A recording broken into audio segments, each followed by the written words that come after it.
Welcome to knowledge with Asif YouTube channel से। तो आज हम देखेंगे अपने sign in and sign out की कुछ फंक्शनैलिटी को। एक्चुअली नॉर्मली हमने क्या किया था, पिछले लेक्चर में हमने अपने साइन इन को जैसे ही हमने साइन इन कराया था डेटाबेस से अथेंटिकेट करवा कर, तो हमने क्या किया था, सिंपल हमने एक ऑब्जेक्ट बनाया था क्लास का, जैसे फॉर्म, जहाँ पे हमने इसको नेविगेट करवाना था। जैसे फॉर्म 1 से हमने फॉर्म 2 पे जाना था, तो हमने क्या किया था, फॉर्म 2 का हमने एक ऑब्जेक्ट बनाया था।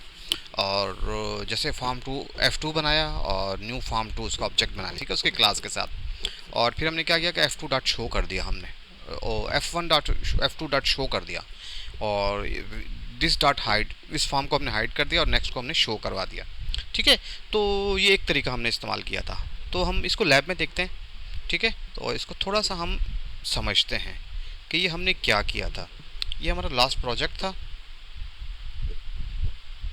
देखिए, ये फॉर्म 1 था आपका, ये फॉर्म 3 था। ठीक है, हमने क्या किया फॉर्म 1 में,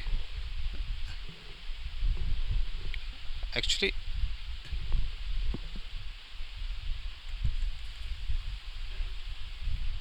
ठीक है, फॉर्म 1 में हमने क्या किया था, हमने एक लॉगिन फॉर्म बना लिया था आपका, यूज़र आईडी और पासवर्ड लिए थे। ठीक है, और इसको अब डबल क्लिक करें, लॉगिन पे हमने क्या किया था, देखें, लॉगिन फॉर्म में हमने किया था ये यहाँ पर। ठीक है ना, डेटा हमने रीड किया वहाँ से क्यूरी से। ठीक है, और डेटा रीडर में लिया हमने, और वहाँ से हमने देखा इसकी कोई रोज़ आ रही है नहीं, इसकी कोई रोज़ आपको मिल रही है नहीं मिल रही। अगर मिल रही है तो हमने क्या किया, इस फॉर्म को हाइड कर दिया, और इस फॉर्म को हमने F3 को हमने इसका एक ऑब्जेक्ट बनाया और उसको हमने शो कर दिया। ठीक है, उसको हमने शो कर दिया। अब F3 में क्या था, F3 में हमने सिंपल एक अपना साइन आउट का बटन बना दिया, और साइन आउट पे हमने क्या किया, अगर आप साइन आउट करते हैं तो क्या करता है, वो उस ऑब्जेक्ट बनाता है F2 का, F1 का, और उसको शो करा देता है। ठीक है ना, मगर देखें इसके ऑब्जेक्ट बनाने से क्या होता है, ये मेमोरी में आपको पता है, जब भी ऑब्जेक्ट बनता है वो मेमोरी में कोई आपकी स्पेस लेता है। ठीक है ना, मेमोरी में स्पेस लेता है आपका ऑब्जेक्ट। ठीक है ना, मेमोरी में, दैट मीन कि मेमोरी में स्टोर होता है। तो देख, अगर बार बार एक यूज़र साइन इन और साइन आउट करे तो क्या होगा, आपकी मेमोरी में स्पेस लेती जाएगी। ठीक है ना, वो मेमोरी में स्पेस लेता जाएगा, और एक टाइम ऐसा आएगा जब आपकी मेमोरी फुल हो जाएगी। राइट, तो इसको फिर हम कैसे हैंडल करते हैं। ठीक है ना, देखिए ना, जब भी ऑब्जेक्ट बनेगा आपके मेमोरी में स्पेस ले लेगा। ठीक है, और ये sign in sign out, sign in sign out, अगर आप कंट्रोल F5 करें,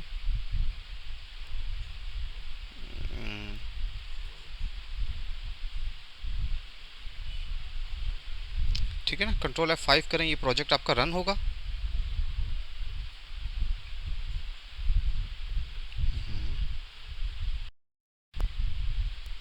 ठीक है, आसिफ 123, इसको आप लॉग इन करें।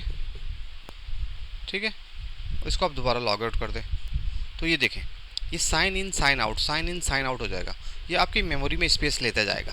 ठीक है, और एक टाइम ऐसा आएगा कि आपके पास मेमोरी में स्पेस कम हो जाएगी। ठीक है, तो इसको हम कैसे हैंडल करते हैं। तो देखिए, हमने अपने सी शार्प के शुरू के लेक्चर में पढ़ा था, एक स्टैटिक वेरिएबल हम बनाते हैं। ठीक है ना, एक स्टैटिक वेरिएबल बनाते हैं, और स्टैटिक वेरिएबल को हम कैसे कॉल करते हैं, क्लास के साथ। ठीक है ना, उसका ऑब्जेक्ट बनाने की हमें ज़रूरत नहीं होती, सिंपल आप एक स्टैटिक वेरिएबल बना लें और उसको आप कॉल कर लें अपने क्लास के ऑब्जेक्ट के साथ। राइट, ये लास्ट लेक्चर में हमने बड़े डिटेल में हमने डिस्कस किया था। तो हम क्या करते हैं, फॉर्म 3 पे आप आएँ। राइट, तो फॉर्म 3 से पहले आपको पता है कि जब फॉर्म आपका जो रन होता है, ये फॉर्म 1, ये कहाँ से रन हो रहा है, ये आपको प्रोग्राम में आएंगे। ठीक है, यहाँ पर ही आपका ऑब्जेक्ट पास हो रहा है, देखें फॉर्म 1 को। तो हम क्या करते हैं, हम यहाँ पर एक अपना स्टैटिक वेरिएबल बना लेते हैं। राइट, स्टैटिक वेरिएबल कैसे बनाते हैं, पब्लिक स्टैटिक फॉर्म 1 F1। ठीक है, अब फॉर्म 1 की जितनी भी फंक्शनलिटी आपके F1 में आ जाएगी। राइट, अगर F1 को आप एग्जीक्यूट करेंगे तो आप दैट मीन क्या करेंगे, आप फॉर्म 1 को एग्जीक्यूट करवा रहे हैं। ठीक है, ये बात समझ में आ गई आपको यहाँ तक, कि फॉर्म 1 की जितनी भी फंक्शनलिटी है वो आपके किसके पास आ गई है, F1 के पास आ गई है। ठीक है, अब जो भी ऑपरेशन आप F1 पे करेंगे वो किस पे होगा, इनडायरेक्टली आपके फॉर्म 1 पर हो जाएगा। ठीक है, और उसके बाद हम क्या करते हैं, यहाँ पर आकर F1 का एक ऑब्जेक्ट बना दें। New form one. ठीक है, आपने F1 का एक ऑब्जेक्ट बना लिया और कहाँ से ड्राइव्ड है वो, फॉर्म वन से, राइट। तो उसके बाद हम क्या करते हैं, एप्लीकेशन डॉट रन। ठीक है, और ये हमारे किस क्लास में, आपके देखिए प्रोग्राम क्लास में। हम देखिए स्टैटिक वेरिएबल हम कैसे कॉल कर सकते हैं, प्रोग्राम क्लास के साथ। ठीक है, क्लास के साथ लगाकर, तो आपका वेरिएबल आपको एक्सेस हो जाता था, स्टैटिक वेरिएबल आपको एक्सेस हो जाता था। ठीक है, यहाँ पे हमारी क्लास क्या है, हमारी क्लास है यहाँ पे प्रोग्राम की क्लास है, प्रोग्राम डॉट, और ये देखें आपके पास F1 एक्सेस हो गया।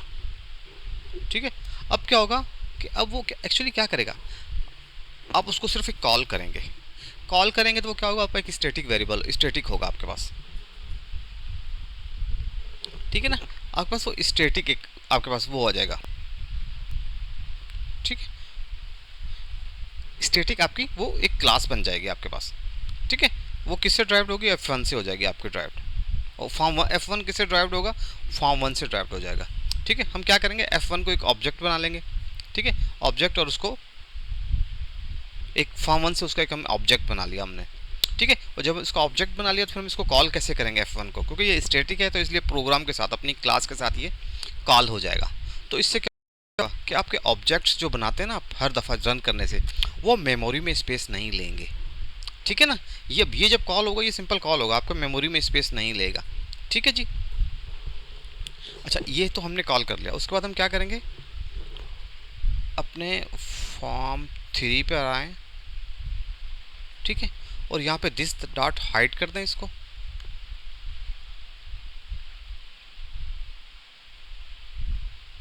ठीक है, तो अब हम इसको कॉल कर लेते हैं अपने उसको, प्रोग्राम, ठीक है, डॉट F1 डॉट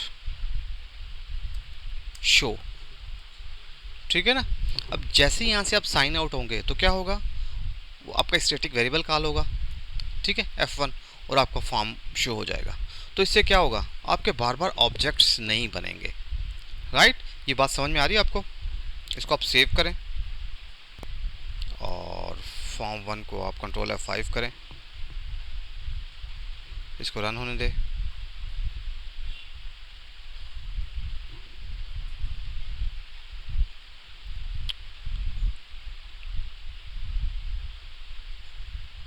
ठीक है जी, आसिफ 123 आपको डेटाबेस से ले रहा है, इसको लॉगिन करें आप, आपके पास लॉगिन आ गया, और जैसे आपने इसको साइन आउट किया तो आपका साइन आउट आ जाएगा।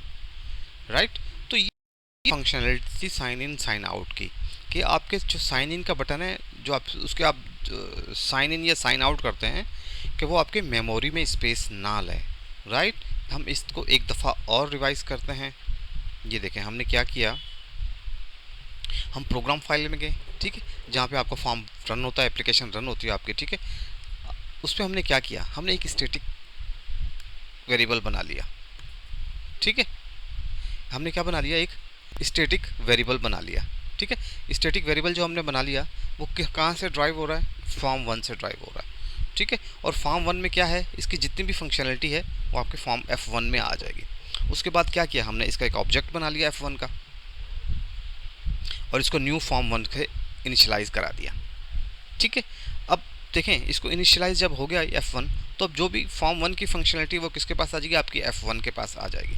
ठीक है, और फिर हमने क्या किया, हमने एप्लीकेशन रन प्रोग्राम, हमने क्लास को कॉल किया, और उसके साथ क्या किया हमने हमने अपने स्टैटिक वेरिएबल को कॉल कर लिया। तो अब क्या होगा आपके पास, देखना ये स्टैटिक वेरिएबल आपका कॉल होगा, और ये क्या करेगा, आपके फॉर्म वन को शो कर देगा।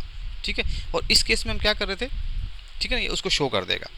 उसके बाद हम गए अपनी साइन आउट पर, प्रॉपर्टी पर। साइन आउट पर हमने क्या किया, हमने उसका ऑब्जेक्ट नहीं बनाया, हमने सिंपल क्या किया, हमने प्रोग्राम के इस उसको कॉल कर लिया, स्टैटिक फील्ड को जो आपके पास आ रही है। ठीक है, स्टैटिक वेरिएबल आपको समझ लें, इसको हमने कॉल कर दिया, और इसने इसके पास कौन सी फंक्शनलिटी, इसके पास आपकी फॉर्म वन की सारी फंक्शनलिटी इसके पास है।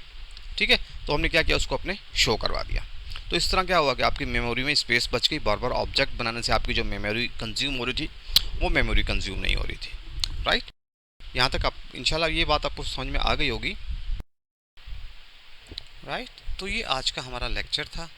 जो हमने कवर किया एक दफ़ा आप फिर देख लें। यहाँ पे आपको कन्फ्यूजन आएगी कि एक्चुअली ये हमने क्या किया है। हमने यहाँ के क्या एक पब्लिक स्टैटिक वेरिएबल बनाया है, ठीक है, फॉर्म वन रेफरेंस टाइप का, ठीक है। एक स्टैटिक हमने रेफरेंस वेरिएबल बनाया है। रेफरेंस कौन सा है, आप फॉर्म वन का इसको हमने रेफरेंस दिया है, ठीक है ना। ये स्टैटिक वेरिएबल है, ठीक है, स्टैटिक रेफरेंस वेरिएबल है, ठीक है। जब फॉर्म वन रेफरेंस दिया तो F1 के बाद आपकी सारी फॉर्म वन की फंक्शनैलिटी आ जाएंगी, ठीक है। अब जैसे हम इसका एक ऑब्जेक्ट बनाएंगे, ठीक है ना, इसका हमने जब ऑब्जेक्ट बनाया फॉर्म वन से, ठीक है ना, इसके रेफरेंस से, तो क्या होगा, फॉर्म वन की जितनी भी प्रॉपर्टीज़ है वो सारी F1 के पास चली जाएंगी, ठीक है। और सिंपल हमने फिर क्या किया, हमने एप्लीकेशन में क्या कर दिया, स्टैटिक वेरिएबल को हमने शो करवा दिया। फॉर्म वन डॉट F1 को स्टैटिक वेरिएबल हमने इसका, तो क्लास के साथ हमने क्या कर दिया, इसको कॉल कर दिया F1 को, क्योंकि ये स्टैटिक वेरिएबल आपको पता है ये क्लास के साथ कॉल होता है, राइट। तो और उसके बाद हमने क्या किया, अपने साइन आउट के फॉर्म पर आए हम लोग। फॉर्म 3 हमारा साइन आउट था और उसमें हमने क्या किया, प्रोग्राम डॉट F1, ठीक है, ये स्टैटिक वेरिएबल हमने कॉल किया क्लास के साथ, और F1 डॉट शो, ठीक है। तो इसको हमने शो करवा दिया और शो क्या होगा, आपका फॉर्म वन है वो शो हो जाएगा, ठीक है। अब एक्चुअली फिर बार बार आपको स्टैटिक वेरिएबल का क्या फ़ायदा हुआ, यहाँ पे ऑब्जेक्ट और स्टैटिक वेरिएबल में क्या फ़र्क था। ऑब्जेक्ट आप जब भी बनाते थे वो आपकी मेमोरी में जगह लेता था, स्पेस लेता था, जबकि स्टैटिक वेरिएबल आपकी स्पेस नहीं लेता, और ये कॉल हमेशा क्लास के साथ होता है, राइट। इंशाल्लाह कि आपको ये समझ में आ चुका होगा। तो मिलते हैं आपसे नेक्स्ट लेक्चर में, तब तक के लिए मुझे इजाज़त दीजिए। अल्लाह हाफिज़।